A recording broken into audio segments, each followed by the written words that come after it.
Arestado sa Navotas ang isang lalaking nanutok umano ng baril. Todo tanggi ang suspect at iginiit na napulot lang daw niya ang baril. Nakatutok si Bea Pinla. Pwede na kaming search warrant ha.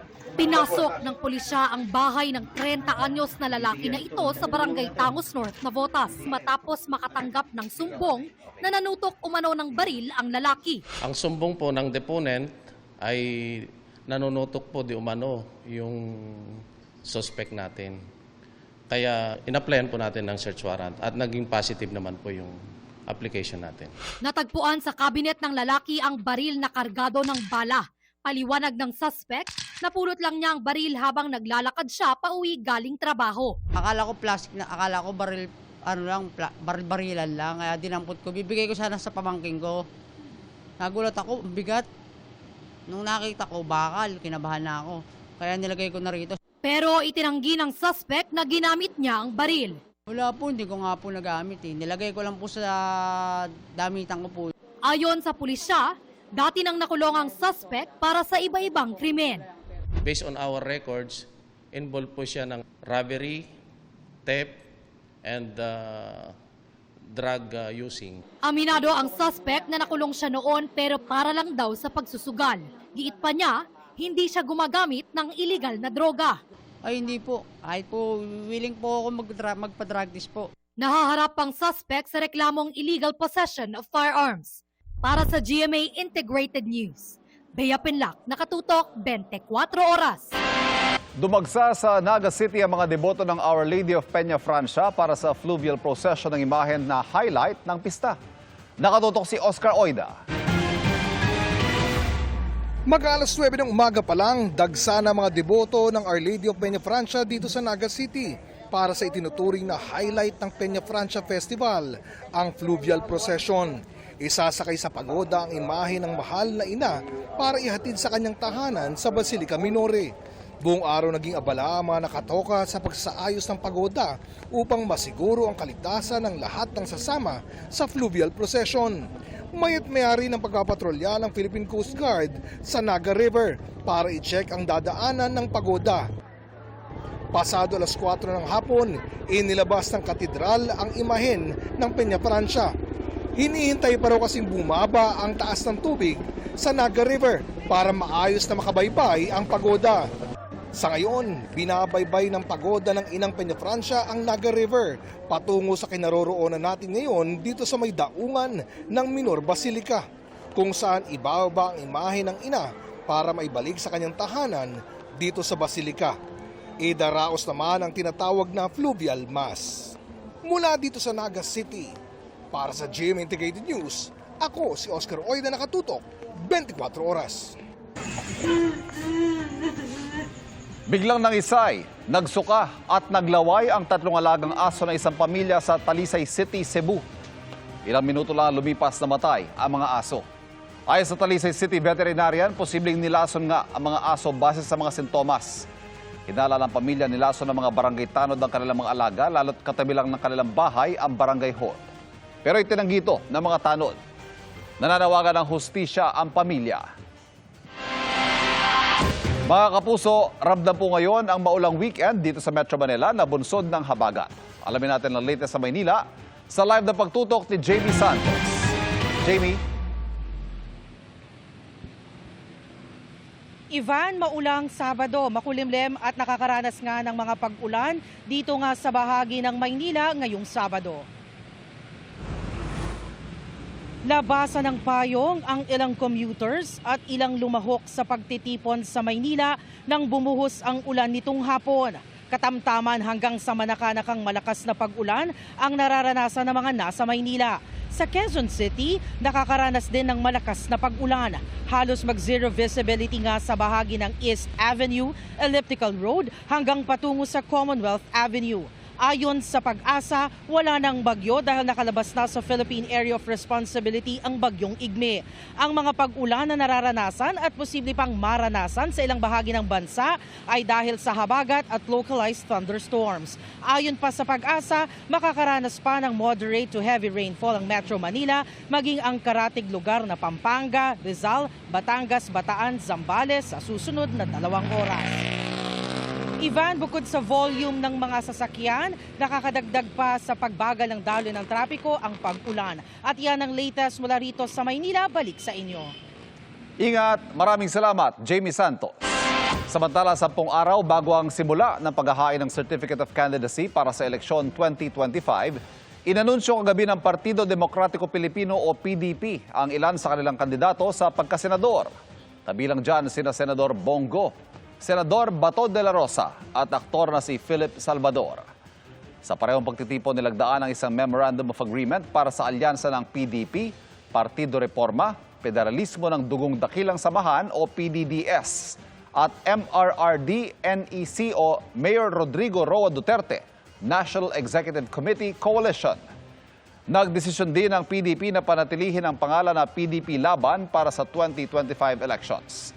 Nasa pagtitipon din sina PDP President Senador Robin Padilla at PDP Chairman, dating Pangulong Rodrigo Duterte, na nanguna sa panunumpa ng mga bagong halal na opisyal ng partido.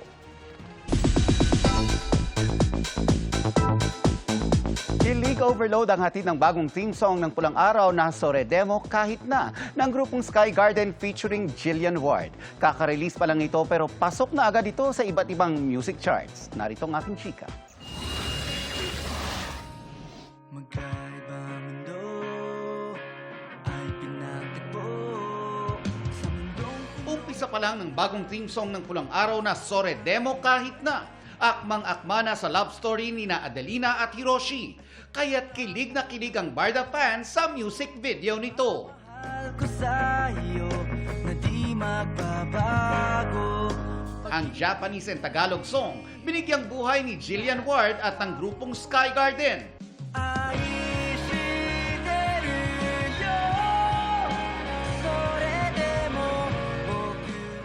Dalawa sa miyembro ng Japanese boy group na sina Ryo Nagatsuka at Iwaki Maegawa ay nagsisilbing language translators ng Kapuso primetime family drama. Kaya't malapit daw sa puso nila ang kanta. Sore demo kahit na. So sore demo means kahit na. Kaya dinikit na rin namin yung title na yun. Sore demo kahit na. Sa bawat tingin, ika'y iniibig.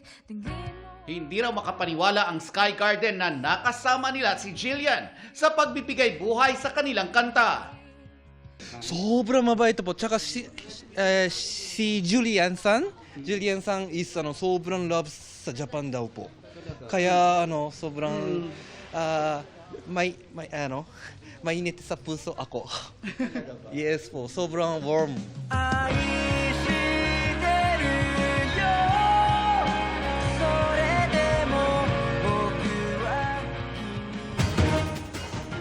Apatnapu't-anim na araw matapos mawala ang mga isdang ito sa Infanta Quezon, nasagip siya noong Huwebes sa mga tauhan ng Philippine Coast Guard sa Basco, Batanes.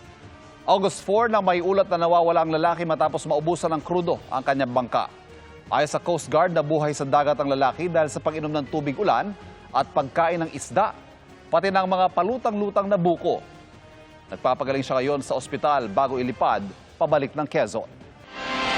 Bukod kay Vice President Sara Duterte, ilang politiko ang dumalaw kay dating Vice President Leni Robredo sa Naga City sa gitna ng pagdiriwang doon ng Peña Francia Festival. Nakatutok si Oscar Oida. Kabilang sa mga nakiisa sa pagdiriwang ng Peña Francia Festival sa Naga City, si Vice President Sara Duterte. First time daw dumalo ng Vice President sa festival. Batay sa pahayag ng Office of the Vice President, inimbitahan ng bise ng isang kaibigang Bicolano na dumalo sa Centennial Anniversary Mass of the Canonical Coronation of Our Lady of Peña Francia kahapon. Ang naturang kaibigan din daw ang nag-ayos ng casual meeting ng bise kay dating Vice President Leni Robredo. Sabi pa ng OVP, ilan pang kilalang personalidad sa Bicol ang kanyang kinita. Hindi nila mukhang desperado o distressed si Duterte. Sa aming pakikipag-usap kay Robredo kanina, hindi niya idinetalye kung ano ang pinag-usapan nila ni Duterte sa loob ng isang oras. Casual at walaan niyang bahid politika ang pag-uusap nila ni Duterte nang magpunta ito sa kanyang bahay sa Naga City. Pag Peña Francia dito sa amin, wala namang kulay ng politikang tinitingnan. Walang partido, politically neutral dito lahat. lahat na pumupunta para kay ina ay welcome dito sa amin. Mula nung naging mayor yung asawa ko 1988, ganito na. Every time na may bisita yung Naga, na si ina, yung sadya, very much welcome dito sa aming bahay. Biglaan daw ang kanilang pagkikita. Nagkataon lang daw na may common friend sila at sinama raw naman ito si VP Sara sa kanyang bahay. Hindi nga raw niya napagmeryenda ang Vice Presidente. Ngayong araw daw kasi talaga ang kanilang handa para sa pista ng Inang Peña Francia. Kaina, bumisita rin kay Robredo sina Senator Bong Revilla at DILG Secretary Benher Abalos na nasa Naga para sa pagdiriwang ng Peña Francia Festival. Para sa GMA Integrated News, Oscar Oida, nakatutok, 24 oras. Nakibahagi ang ilang sparkle artists sa International Coastal Cleanup Drive kanina sa Manila Bay. Present sina Shubi Entrata, Nikki Ko, John Clifford, Sep Pajarillo at Siren de la Cruz. Pinangunahan ng DENR ang cleanup drive na may temang Clean Seas for Blue Economy. Kasunod ng kanilang Manila Fan Showcase flexing na Golden Collab ang global girl group na Cat's Eye with P-Pop Kings SB19. Kumasa ang SB19 sa Touch Dance Challenge with Cat's Eye members na sina Daniela, Yunche at ang Filipina leader nila na si Sofia. Komento ng ilang fans, they ate and left no crumbs. Sa ngayon, halos 2 million views na ito sa TikTok. Nagmistula namang 7th member ang online sensation na si Nyana Guerrero na kumasa rin sa Touch Dance Challenge ng Cat's Eye.